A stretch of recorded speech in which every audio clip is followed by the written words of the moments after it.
Baik, bismillahirrahmanirrahim. Assalamualaikum warahmatullahi wabarakatuh. Perkenalkan, nama saya Nisla Gunawan dari program studi PGSD Penjas kelas A, analisis fikih muamalah kontemporer terhadap jual beli online dengan sistem transaksi DOS. Kajian hukum Islam oleh Parmujianto. Nah, di sini ada jual beli dalam spesifik hukum Islam. Jual beli secara bahasa artinya memindahkan hak milik terhadap benda dengan akad saling mengganti. Dikatakan ba'a asya jika dia mengeluarkannya dari hak miliknya, dan ba'ahu jika dia membelinya dan memasukkannya ke dalam hak miliknya. Dan ini masuk dalam kategori nama-nama yang memiliki lawan kata jika disebut ia mengandung makna dan lawannya, seperti perkataan Al-Quran yang berarti haid dan suci. Rukun dan syarat jual beli. Rukun jual beli ada 3. Kedua belah pihak yang berakad, yang diakadkan, dan sighat. Atau bahasa dalam buku fikih muamalah Hendi Suhendi, rukun jual beli ada 3, yaitu ijab qabul, orang-orang yang berakad, penjual dan pembeli, dan ma'qud alaihi, objek akad, yaitu ijab dan qabul adalah rukun pihak yang berakad, dan barang yang diakadkan tidak akan pernah terwujud. Kriteria ini yaitu salah satunya yang berakad dan yang lain barang yang diakadkan, kecuali ada ikhat. Apapun zat keduanya, maka tidak akan ada keraguan bahwa keduanya lebih dahulu ada karena zat pihak yang berakad dan barang yang diakadkan lebih dahulu ada daripada sighat. Nah, kemudian ada syarat sah ijab kabul. Syarat-syarat sah ijab kabul ialah sebagai berikut. Yang memisahkan pembeli, jangan ada yang memisahkan. Pembeli jangan diam saja setelah menjual menyatakan ijab, dan sebaliknya. Jangan diselingi dengan kata-kata lain antara ijab dan kabul. Beragama Islam, syarat ini khusus pembeli saja dalam pembeda tertentu.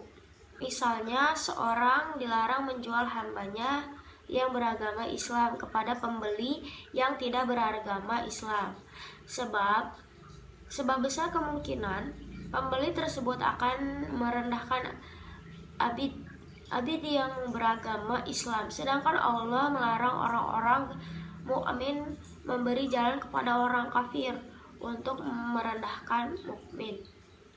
Kemudian ada macam-macam jual beli. Dapat ditinjau dari beberapa segi. Ditinjau dari segi hukumnya, jual beli ada 2 macam. Jual beli yang sah menurut hukum Islam.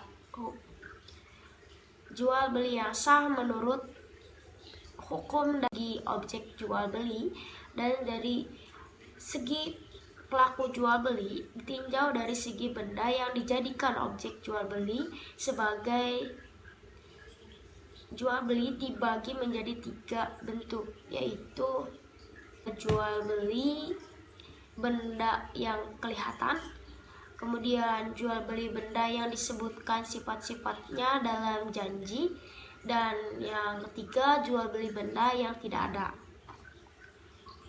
Jual beli benda yang kelihatan ialah waktu melakukan akad jual beli benda untuk barang yang diperjualbelikan ada di depan penjual dan pembeli. Hal ini lazim dilakukan masyarakat banyak dan boleh dilakukan seperti membeli beras di pasar. Kemudian ada larangan dalam jual beli. Yang pertama itu riba. Literatur fikih pada umumnya menjelaskan ragam riba dengan versi bermacam-macam. Sebagai ulama menyebutkan ragam riba itu ada 2, yaitu riba fadhal, dan riba nasiah.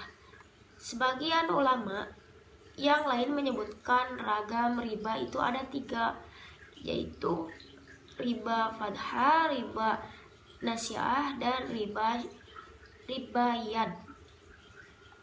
Sebagian ulama lain menyebut di antara ragam riba ada riba sahraf dan riba nasab. Apakah bentuk riba itu ada berapa? Nah, di sini dijelaskan, di sini ada perbedaan para ulama. Di atas adalah perbedaan istilah atau substansi, dan ragam riba menjadi jelas. Jika merujuk pada dalil-dalil Al-Quran, As-Sunnah, bisa disimpulkan bahwa riba itu dibagi menjadi 2, riba qardah dan riba buyu. Riba qardah dan riba buyu tersebut mencakup riba al-fad dan riba nasiah. Dalam perbankan konvensional, riba nasiah dapat ditemui dalam pembayaran bunga kredit dan pembayaran bunga deposito, tabungan giro, dan tabungan lainnya. Bank sebagai kreditor yang memberikan pinjaman masyarakat, pembayaran bunga dan besarnya tetap dan ditentukan dahulu di awal transaksi. Padahal nasabah yang mendapatkan pinjaman ini tidak mendapatkan keuntungan yang fleksibel, fixed and predetermined. Juga karena dalam bisnis selalu ada kemungkinan rugi, impas, atau untung yang besarnya tidak dapat ditentukan dari awal. Jadi, menggunakan tingkat bunga untuk suatu pinjaman merupakan tindakan yang memastikan suatu yang tidak pasti karena itu diharamkan.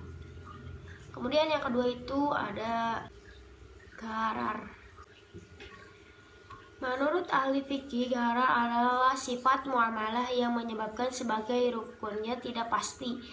Gharar ini terjadi bila mengubah sesuatu yang pasti menjadi tidak pasti. Bai gharar hukumnya haram berdasarkan Al-Quran dan hadis. Dalil haram bai gharar hukumnya haram berdasarkan Al-Quran dan hadis. Dalil haram bai gharar dari Al-Quran dalam Al-Quran adalah firman Allah Ta'ala yang artinya, hai orang-orang yang beriman, sesungguhnya haram berjudi, narkoba, untuk berhala, mengundi nasib dengan panah adalah termasuk perbuatan syaitan.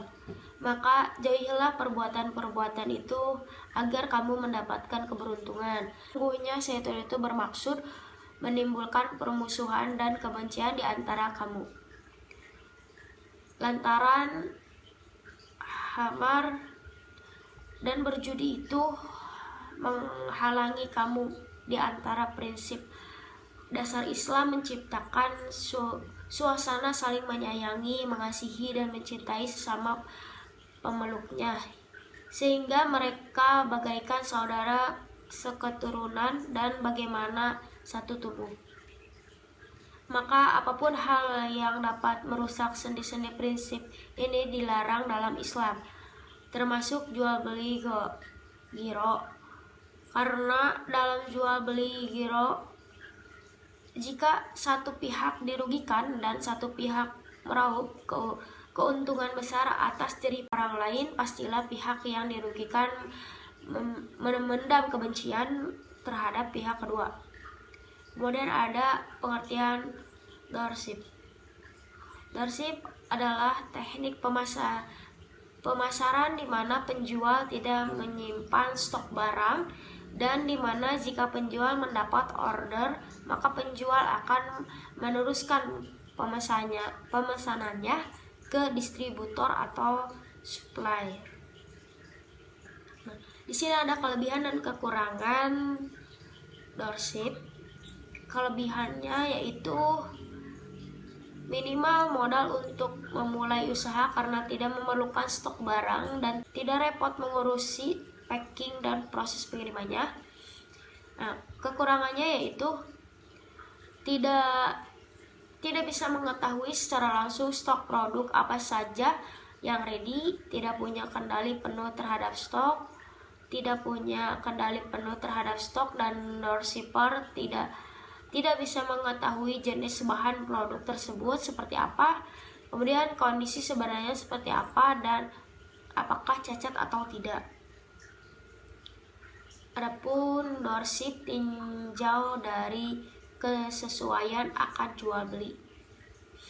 Melalui analisis fikih muamalah kontemporer yang penulis dapat dari kajian pustaka tekstual maupun audiovisual, penjelasan fuqaha tentang jual beli online sistem dropship ini tidak ada yang menghukumi sah tanpa syarat.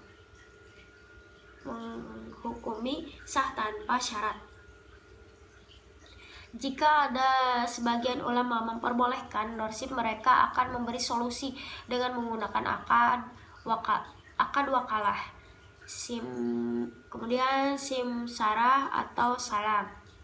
Nah, dari berbagai penjelasan tadi, kesimpulannya yaitu hukum asal berbagai bentuk jual beli itu diperbolehkan selama tidak mengandung salah satu jual beli yang terlarang.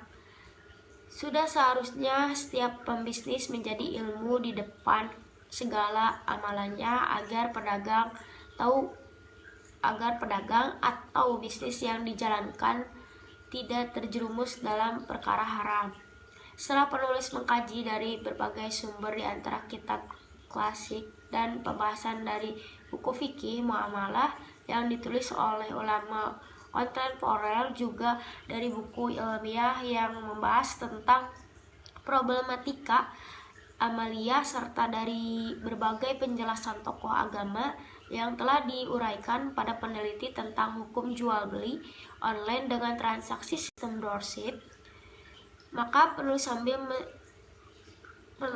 ambil kesimpulan sebagai berikut. Jual beli online dengan transaksi sistem dropship adalah penjualan barang dengan cara memajang foto suatu produk beserta dengan keterangan produk atau deskripsi secara jelas. Namun penjual sebagai dropshipper belum memiliki barang tersebut. Apabila ada pembeli atau customer, maka penjual tersebut akan meminta pembeli mentransfer total harga barang yang sudah disepakati oleh penjual dan pembeli. Kemudian penjual akan memesan barang kepada pemilik barang atau supplier dan mentransfer harga sesuai kesepakatan penjualan dengan pemilik barang. Pemilik barang juga meminta pemilik barang untuk mengirimkan barang ke alamat pembeli tanpa melewati tangan penjual terlebih dahulu. Nah, dengan mencantumkan label pengiriman nama toko penjual yaitu dropshipper, jual beli sistem dropshipper tidaklah sah dan termasuk menjual barang yang belum dimiliki, dan Rasulullah SAW melarang seseorang menjual kembali barang sebelum menerimanya. Kemudian hikmah larangan untuk menjual barang sebelum menerima adalah dikarenakan penjual dalam hal ini dropshipper belum memegang konsekuensi kerugian jika terjadi kerusakan atau kehilangan barang dalam proses pengiriman, dikarenakan barang tersebut masih dalam tanggungan pemilik barang atau supplier, dan Rasulullah SAW melarang untuk mengambil keuntungan dari barang yang belum ditanggung. Kemudian pembeli yang menjual apa yang dibelinya sebelum menerimanya sama seperti orang yang menyerah menyerahkan sejumlah uang kepada orang lain untuk mengambil jumlah yang lebih besar darinya sebagai ganti. Hanya saja dia ingin membuat tipu daya untuk mencapai tujuan dengan memasukkan barang di antara dua akad, dengan demikian menyerupai riba. Hal ini telah dipahami oleh Ibnu Abbas ketika ditanya tentang sebab larangan untuk menjual barang yang belum diterima. Dia berkata, itu adalah dirham dengan dirham, sementara gandum barang yang dijual belikan diakhirkan. Baik, demikian. Wassalamualaikum warahmatullahi wabarakatuh.